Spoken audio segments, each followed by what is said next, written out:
Pada proyek tugas besar ini, percobaan yang pertama ialah membuat suatu sistem sorting benda, yakni box. Dengan parameter penyusunan berdasarkan besar box, terdapat 3 buah parameter atau ukuran box yang dikenali oleh sistem sorting ini, yaitu box dengan ukuran 5x5x5, box dengan ukuran 8x8x8, dan box dengan ukuran 10x10x10. Pada percobaan sistem sorting ini, untuk memindahkan box-box tersebut menggunakan conveyor, di mana conveyor digerakkan oleh putaran dari motor stepper. Dalam mengidentifikasi ukuran box sesuai ketiga parameter, sistem menggunakan sensor proximity inframerah, yang mana diset dengan ketinggian 31 cm di atas permukaan conveyor. Data pembacaan box dan jarak sensor terhadap box ditampilkan menggunakan layar LCD. Cara kerja dari sistem ini adalah dengan menggunakan push button yang sudah diprogram agar dapat bekerja secara state change button, yaitu ketika dalam keadaan mati, lalu push button ditekan, maka sistem akan aktif.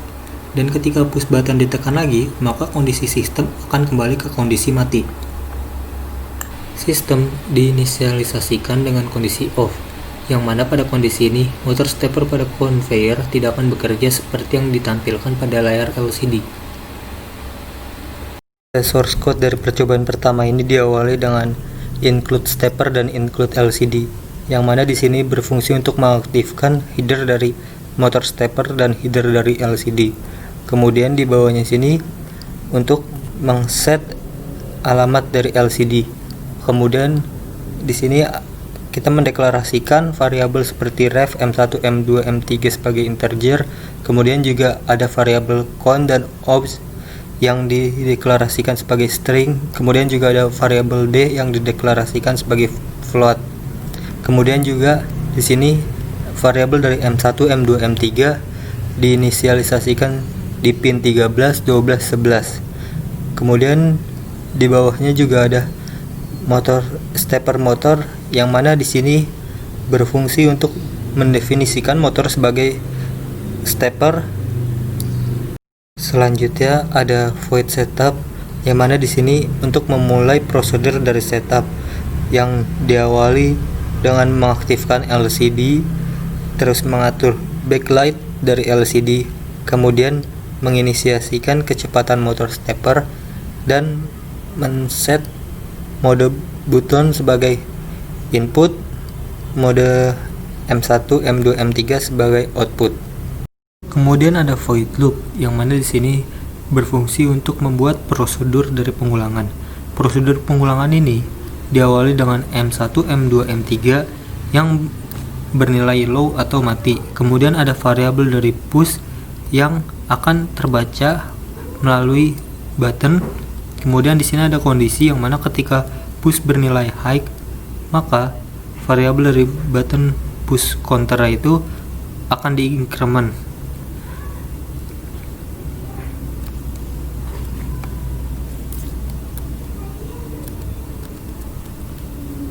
Setelah itu ada kondisi ketika variabel button push counter bermodulus 0, maka akan dibuatkan nilai untuk mengidentifikasi nilai pada box. Kemudian ketika variabel count-nya itu bernilai on, maka akan ada kondisi yang mana ketika nilai dari box itu antara 24 sampai dengan 27, maka box akan dimasukkan ke dalam ukuran 5x5x5, yang mana M1 akan bernilai high. Kemudian kondisi lain ketika nilai box itu ukuran bernilai 22 sampai dengan 24, maka box akan dipindahkan ke ukuran box 8x8x8, yang mana M2 akan bernilai high. Kemudian ada kondisi lain yang ketika nilainya itu 20,5 sampai dengan 22, maka box akan diidentifikasi sebagai ukuran 10x10x10, yang mana membuat M3 akan bernilai high. Kemudian ada kondisi lain ketika nilainya itu di bawah 12, maka akan muncul tulisan di LCD yaitu sensor terhalang. Kemudian kondisi lainnya itu jika nilainya itu terlalu tinggi, maka akan muncul tulisan tidak ada box. Kemudian ketika variabel dari count off, maka motor step akan berhenti. Selanjutnya ada pada LCD, yang mana ketika kursornya bernilai 0,0 akan menampilkan variabel dari count. Kemudian, ketika kursornya bernilai 5,0 akan menampilkan variabel dari D. Kemudian, akan menampilkan tulisan CM. Kemudian, ketika kursornya 0,1 akan menampilkan variabel dari OBJ. Kemudian, setelah itu akan ada delay 100 millisecond. Setelah semua itu dilakukan, maka LCD akan menghapusnya lagi dan mengulangnya kepada void loop. Pada proyek jam digital ini, kami menggunakan Arduino Uno R3 untuk menampilkan waktu. Itu kita menggunakan 7 segmen 6 digit. Dilanjutkan dengan push button yang kita gunakan untuk menampilkan jam dan untuk menampilkan tanggal secara real time. Nah, LED biru ini kita gunakan sebagai indikasi untuk alarm ketika jam yang sudah ditentukan, ya intinya alarm lah ya. Nah, lanjut kita di sini untuk mengambil real time clock tersebut kita menggunakan komponen atau modul DS1307, RTC DS1307. Oke, untuk simulasinya. Nah, di sini kita bisa lihat. Nah, untuk DS1307 clock ini muncul karena dipanggil dalam source code untuk memastikan bahwa waktu yang ditunjukkan pada jam digital pada 7 segmen ini sesuai atau tidak. Seperti biasa, kita memanggil header RTC library untuk mengaktifkan fungsi dari si modul DS1307. Lalu yang saya blok ini merupakan deklarasi untuk pin-pin ABCDEFG pada 7 segmen. Lalu dilanjut untuk display pada digit tertentu yang akan aktif. Nah, notif ini digunakan sebagai pin output kepada LED biru yang nantinya akan menjadi indikator untuk alarm. P2 ini untuk push button dan yang lain-lainnya sebagai pembentuk dari display dari jam tersebut. Di sini kita mengatur mode pin sebagai output semua, menginisiasi pin notif dengan nilai 0, lalu kita memulai si RTC tersebut dengan menggunakan RTC.begin. Itu pada bagian setup. Lanjut pada bagian loop. Nah, di sini pertama-tama dari si RTC itu kita membentuk suatu variabel now yang merupakan tipe data dari date time yang kita ambil dari si now ini merupakan suatu variabel yang mengambil nilai date sama time dari RTC.now. Ini merupakan fungsi untuk mencuplik atau mengambil waktu tersebut. Lalu di sini menu digital read ini nantinya akan digunakan sebagai pembacaan dari button, di mana ketika button ditekan maka akan menampilkan tanggal dan bulan. Nah, seperti dapat dilihat di sini yang saya blok, ketika menunya 0, ketika tidak dipencet si button maka akan menampilkan jam, tapi ketika si button dalam keadaan ditekan maka akan menampilkan tanggal, di mana di sini tanggalnya 23 bulan Juni. Nah, di sini ada date.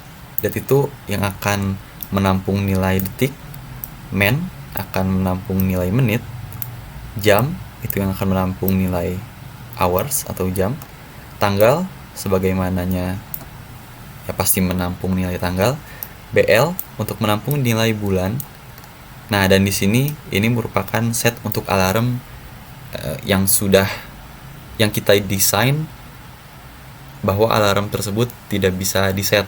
Jadi si alarm tersebut udah merupakan satu kesatuan sistem yang tidak bisa diubah dari si program ini. Nah, lanjut, untuk membentuk angka pada tampilan 7 segmen ini, di sini kita menggunakan operasi logika. Dapat dilihat di sini. Persamaan ini didapatkan dari menggunakan perhitungan dengan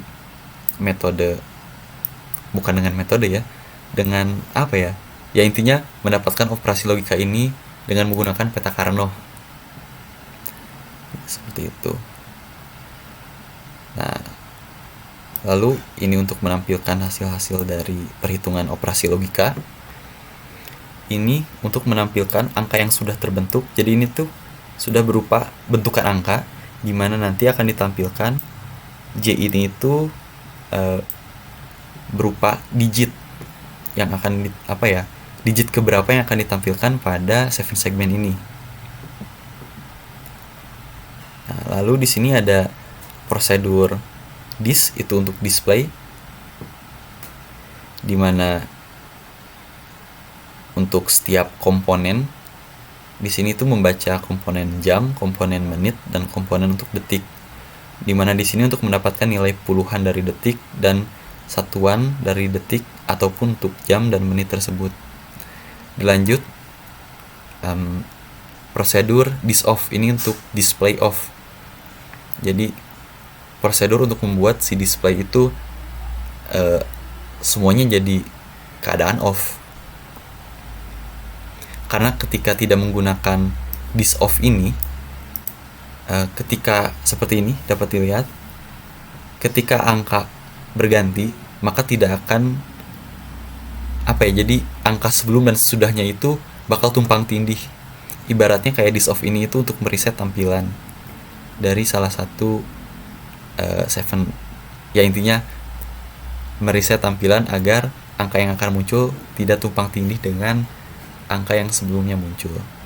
Di sini ada prosedur watch, di mana prosedur watch ini untuk menampilkan waktu real time, dan prosedur cal itu kalender.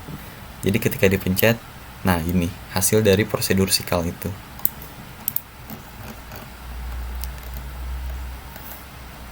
Mungkin untuk jam digital hasil kerja kami sekian. Terima kasih.